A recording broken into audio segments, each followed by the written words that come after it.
ఈ యొక్క నిరసన ద్వారా ఏం చెప్పదలుచుకున్నారు? ఈ యొక్క నిరసన ద్వారా కూటమి ప్రభుత్వం ప్రజలకు చేస్తున్న మోసాలని, ఇచ్చిన హామీలను నెరవేర్చకపోవడాన్ని వివరించడానికి, ముఖ్యంగా యువతకు, నిరుద్యోగులకు వాళ్ళు ఇచ్చిన హామీలను నెరవేర్చేంత వరకు ఈ పోరాటాలు చేయాలని, నిరుద్యోగులకు నిరుద్యోగ వృత్తి వెంటనే అమలు చేయాలని, ఫీజు రియంబర్స్మెంట్ ప్యాకేజీలు వెంటనే విడుదల చేయాలని ఈ ప్రభుత్వం మీద ఒత్తిడి తేవడానికే జిల్లా యువతను అందరినీ కొడుకరించి ఈ కార్యక్రమాన్ని యువత కోరుగా నిర్ణయించి ఈరోజు కలెక్టర్ గారికి విన్నవించడానికి వచ్చాము. ఎందుకంటే ఈ చంద్రబాబు నాయుడు 2014-19లో కూడా ఈ విధంగానే నిరుద్యోగులకు, యువతను భారీ ఎత్తున, పెద్ద ఎత్తున మోసాలు చేశాడు. ఆ విధంగానే ఈసారి కూడా నిరుద్యోగులని, యువతని, విద్యార్థులని మోసం చేస్తూ కాలం గడపాలని చూస్తున్నాడు.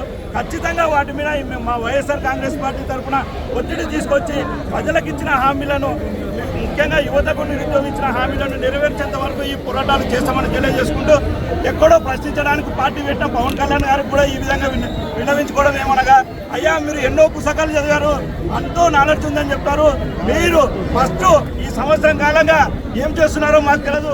ఇప్పటికైనా ప్రశ్నించడానికి ముందుకు వచ్చి ఏమీ అవసరం లేదు, మీరు ఏ బుక్కులు చదవాల్సిన అవసరం లేదు, తెలుగుదేశం పార్టీ పెట్టిన మేనిఫెస్టోని, ఆ 6 హామీలని చదివి అదే నీ పక్కన పొద్దుముక్కులు ఉంటున్న చంద్రబాబు నాయుడిని ప్రజలందరి తరఫున ప్రశ్నించాలని కోరుకుంటున్నాము.